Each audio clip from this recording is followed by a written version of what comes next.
Team India star all-rounder Hardik Pandya సంసారం ఇంకా కుదురుకోనట్లుంది. Social media వేదికగా చాలా యాక్టివ్ గా ఉండే నటాషా టీ20 ప్రపంచ కప్ 2024లో టీమిండియా విజేతగా నిలిచినా ఎలాంటి పోస్ట్ పెట్టలేదు. తన భర్త హార్దిక్ పాండ్యా అసాధారణ ప్రదర్శన గురించి ఎక్కడా ప్రస్తావించలేదు. మరోవైపు రోహిత్ శర్మ సతీమణి రితికా సజ్జే, విరాట్ కోహ్లీ సతీమణి అనుష్క శర్మలు సోషల్ మీడియా వేదికగా టీమిండియా విజయంపై స్పందించారు. తమ భర్తల అసాధారణ ప్రదర్శనలను కొనియాడారు. నటాషా మాత్రం ఇప్పటి వరకు ఎలాంటి పోస్ట్ చేయలేదు. ఐపీఎల్ ముందు నుంచే హార్దిక్ పాండ్యాకు ఆమెకు దూరంగా ఉంటున్నట్లు తెలుస్తోంది. సోషల్ మీడియాలో తన పేరులోని పాండ్యాను తొలగించడం, హార్దిక్ ఫోటోలను తొలగించడం వారి విడాకుల వార్తకు బలం చేకూర్చాయి. గతంలో హార్దిక్ పాండ్యా ఆడే ప్రతి మ్యాచ్ కు వచ్చి అతనికి మద్దతు తెలిపిన నటాషా ఐపీఎల్ 2024 సీజన్ నుంచి ఒక్క మ్యాచ్ కు హాజరవ్వలేదు.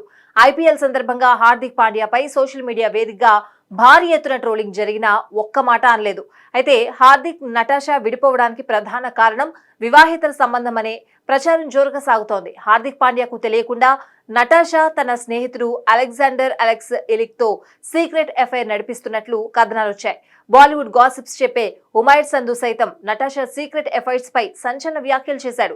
దుబాయ్లో ఓ హోటల్లో నటాషా తన బాయ్ ఫ్రెండ్ తో బెడ్రూమ్ లో హార్దిక్ పాండ్యాకు దొరికిందని పేర్కొన్నాడు. ఈ కారణంతోనే నటాషాను హార్దిక్ దూరం పెట్టాడని ప్రచారం జరుగుతోంది.